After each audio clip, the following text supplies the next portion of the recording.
Hi, Wilna here, and I'm very excited to bring you the second painting. And this is the painting we're going to be painting, and it's one of my absolute favorites. And for this painting and the rest of the class, I'll show you my whole process from drawing to end. So, okay, I usually have an image that I look at while I'm drawing my painting. So on my computer or iPad or something, I'll pull up an image just to give me a guideline. And that is what I love to do. I use a size 4 or a size 2 Royal and Langnickel paintbrush with a long handle. And I love using those to draw. And I also make a mixture of black and Prussian blue with a little bit of water in a paper cup. And then I just start my drawing. So you are more than welcome, of course, to attempt this on your own. But it will be great if you're a beginner to just follow the process that I explain in the drawing video, where I show you how to get the drawing on your canvas with carbon paper and then drawing over it with a paintbrush and ink. That will just really give you a sense of how it feels to do it. And if you've done that 6 times, I promise you'll be able to do your own painting very quickly. Oh my gosh, I really hope that you get into this process of painting so quickly, because the joy of painting, no one can explain it. Art is truly therapy for the heart. And I cannot emphasize it enough. It's one thing to look at the videos, but to actually just start painting the paintings is nothing can compare to that. Honestly, the sense of accomplishment, once the painting is done, when you get to a point where it starts to look beautiful, it's just amazing. I studied art at the University of Pretoria in South Africa, and I graduated in 1996. And I stopped painting just right after I graduated. We started a family, and then I just didn't have time to do painting, because when I paint, it consumes me. And babies and painting doesn't go together really well. So I put it on hold for many, many, many years. Too many years. In fact, I don't really believe in regrets, but if I have to have one regret, it would be that I didn't just kept on painting, even if it was on a small scale, just after I graduated, from university. I started painting again in 2012, and I struggled a lot finding my voice, figuring out what I want to paint, how to do it, and eventually, I just realized that I love painting flowers, because it reminds me of spring. It reminds me of Isaiah, that says that God will give us beautiful ashes, the oil of joy for mourning, a garment of praise for heaviness. So just going through my divorce and everything that I went through, for me personally, it's really beauty for ashes. And maybe that's why I love painting flowers. The other reason why I love painting flowers is because we live in Canada, and it's so cold. Most of the year is spent in white snow and white and icy coldness. So just to bring a little bit of warmth and flowers inside, through painting is one reason. And then I think the main reason why I started painting is because I really wanted things on my walls. And I love now that my whole house is filled with paintings. On every wall there's a painting, and every stage of my painting journey is represented there. So some of them, it's not my favorite, but it's still a part of the journey. So that's just one thing why I started painting again, and also it was a wonderful creative outlet. And my tagline is art is therapy for the heart. And art was truly an amazing therapist for the pain and the agony I went through. So that's just my journey and why I started to paint. But having said that, you know what? I don't know your reasons for wanting to paint. Maybe you just find that you are a creative soul, but you've just never taken any formal painting classes, or so then this class is perfect for you. If you're someone that just wants pretty things for your walls, then it's also perfect for you. Not everyone will pursue a career in artistry, and that's okay. But I do think that the value of this class is so much more than what I see done now with paint nights, and those images are cute, but they don't really inspire you to be creative in a way that challenges you a little, right? So maybe I'm just not verbalizing it correctly. I don't mean to minimize it at all, not in the least, but I just think this is a different kind of creativity that one might enjoy maybe a little bit more. So having said all that, to say this: if you want to draw your own designs, of course you can, but if you are a little hesitant, then follow my lead, and I promise you it will pay off in the end. You will with very, very soon you'll find that you can actually paint your own designs and your own flowers or whatever you want to paint.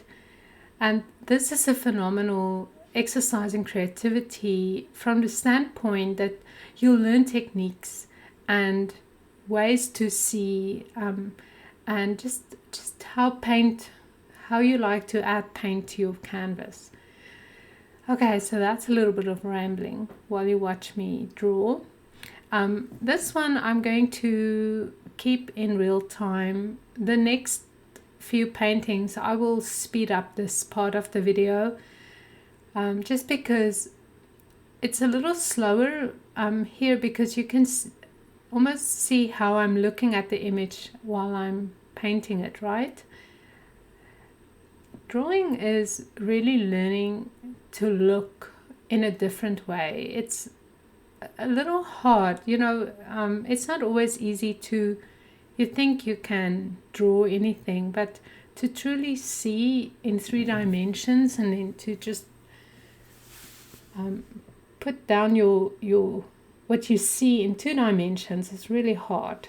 Well, it's hard for me, but it's something that the more you do it, the better you become. Okay, so now I'm going to play you a little bit of music while you watch me draw the painting, and then we'll start painting.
Okay, welcome back.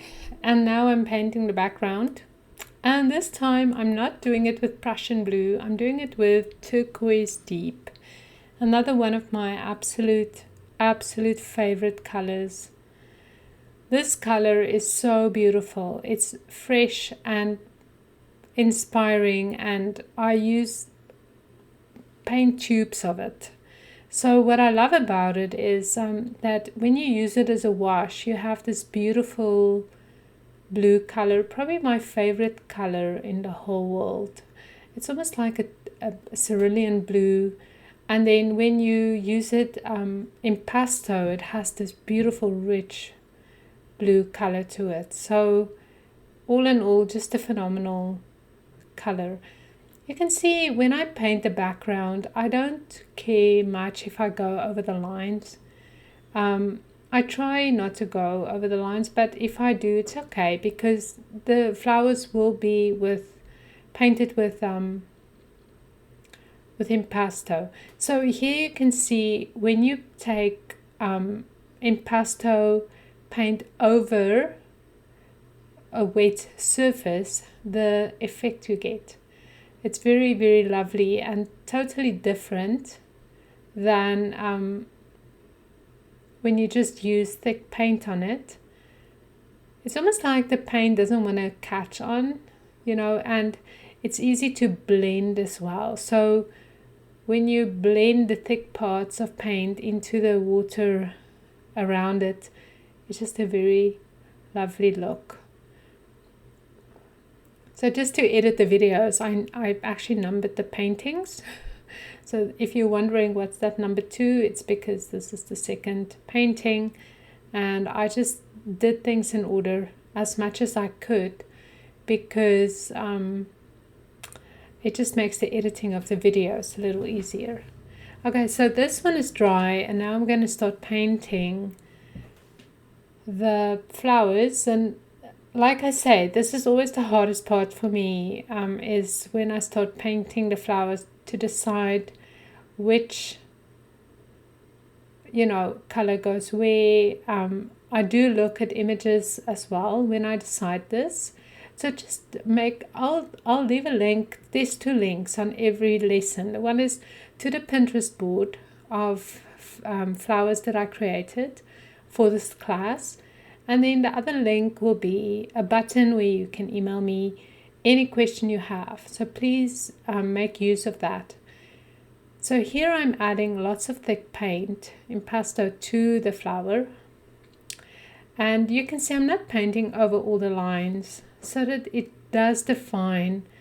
Otherwise it just becomes a pink blob of paint, and that's not what I want either.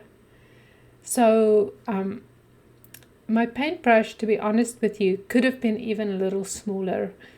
The color pink there is probably titanium white. See, that's how cheap my paintbrushes are. They just fall apart.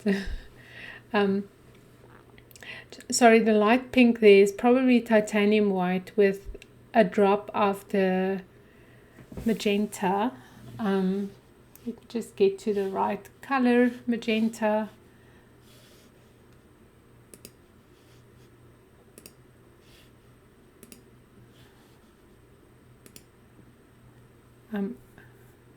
Quinacridone magenta is the color of the magenta for the ink, and if you add a drop of that to white, it just makes this lovely pink. And then the red is probably the Naftal Crimson. That's the red I'm using. I do promote, like I said in the supply video, that I do promote cadmium free paints, even though I don't have that many cadmium free paints. But you know what, I have a child that is in her final year, Fine Arts University, and she tells me that cadmium free is the way to go.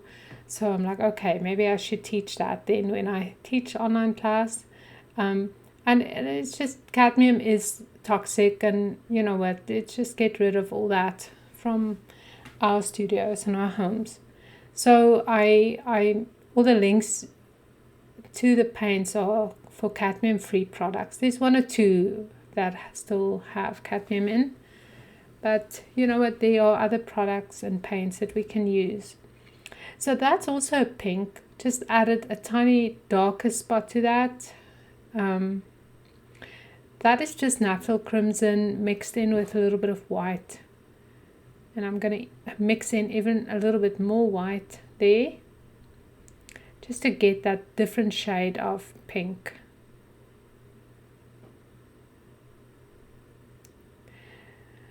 And again, the right way to do it is with a palette knife, but because I mainly use inks to mix in with my paint, a paintbrush is fine.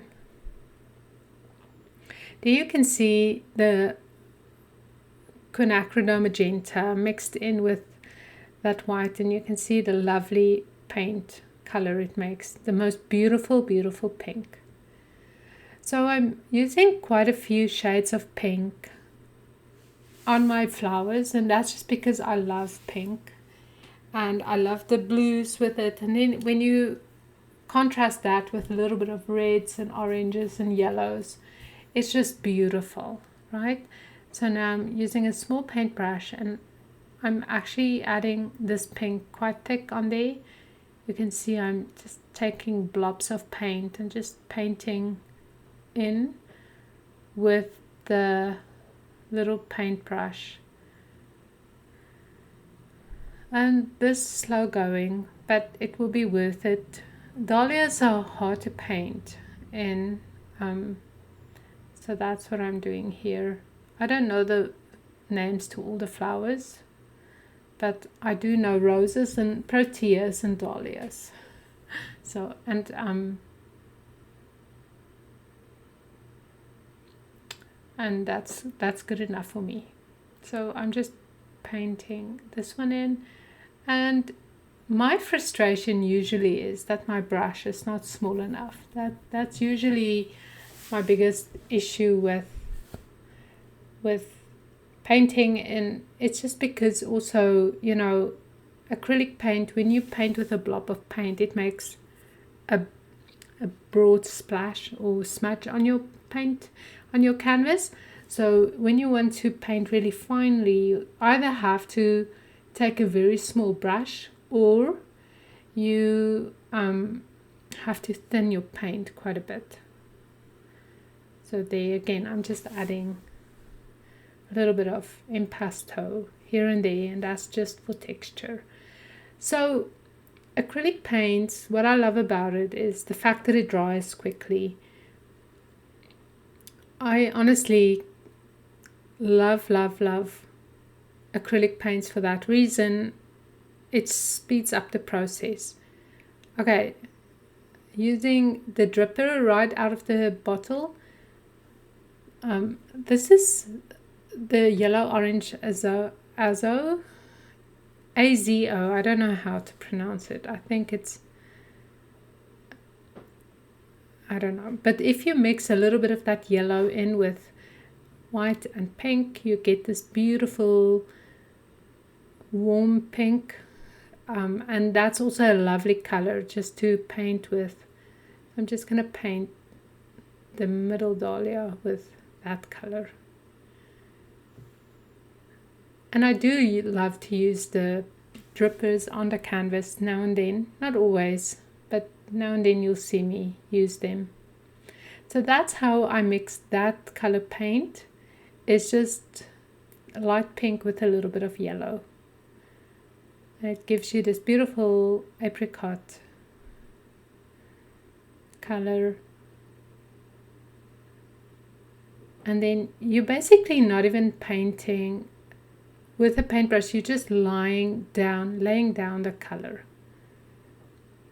Don't laugh, English is not my first language, remember that, people. I can be speaking in Afrikaans right now, and then you'll all have to Google Translate my videos.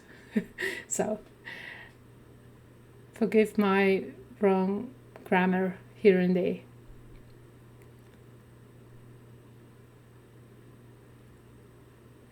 And remember to be patient. So this is really the biggest part of this painting process is patience.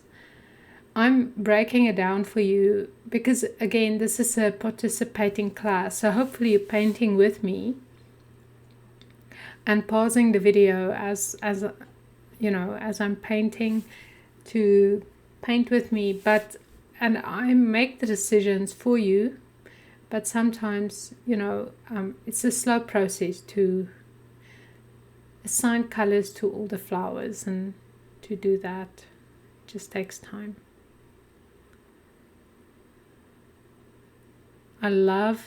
That's one of my favorite images that I've taken, is of this flower I'm painting right now. Okay, to finish it off, I'm just going to use deep violet. I'm just going to paint this one flower.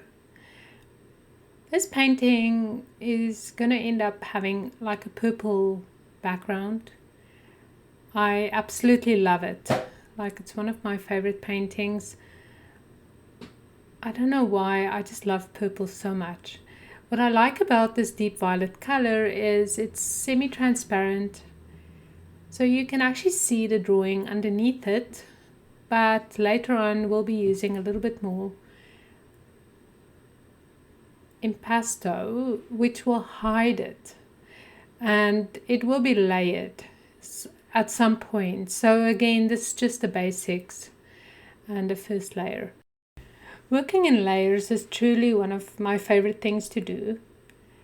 And I think it breaks down the process for me a little bit. So I'm not frustrated too much at this point, even though this is always the most frustrating point of a painting for me, is right here. I'm using a little bit of impasto yellow, that beautiful cadmium yellow. You're just going to get the cadmium free yellow. I'm just used to calling it that. So just forgive me going forward if I talk about cadmium yellow.